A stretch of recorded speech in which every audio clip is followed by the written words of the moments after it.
हिंगोरजा में मुख्तलिफ़ स्कूलों में सकाफ़त जा प्रोग्राम मुनक़द कया पिया वञनि। रिपोर्ट कर रहा है सिकंदर अली तुनियो।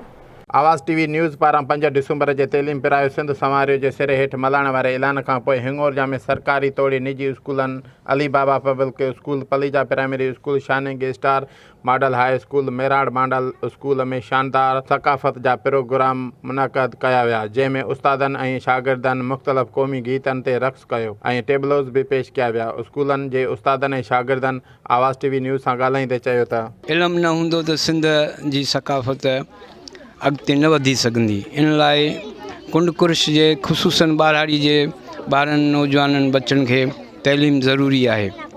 असां पहिरीं खां वठी 5 तारीख़ ताईं असांजे घरनि में, असांजे शहरनि में, असांजे ॿारहाड़ियुनि में ख़ुशी जहिड़ो माहौल हूंदो आहे। सिंध जो सकाफ़ती ॾियारो वॾी ख़ुशीअ सां मल्हाए रहिया आहियूं, जंहिंमें ही ॿार उस्ताद सभु हिकु जहिड़ो तावन कनि था। आवाज़ टीवीअ जो तमामु घणा शुक्रगुज़ार आहियूं त असांजे हिन आवाज़ खे पूरी दुनिया ते पहुचाए रहिया आहिनि।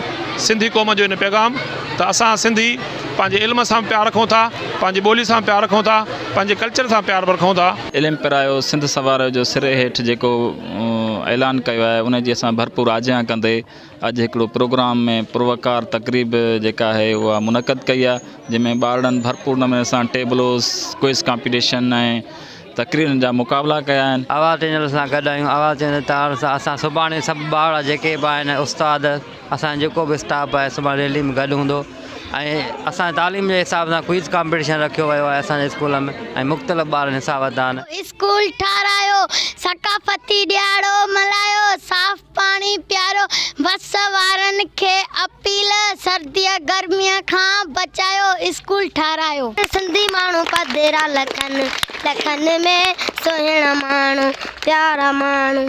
सरकारी ऐं निजी स्कूलनि जे उस्तादनि ऐं शागिर्दनि 5 डिसंबर सकाफ़ती ॾींहं खे भरपूर नमूने मल्हाइण जो वचन कयो आहे। कैमरा टीम सां गॾु सिकंदर अली तुनियो, आवाज़ टीवी न्यूज़, हिंगोरजा।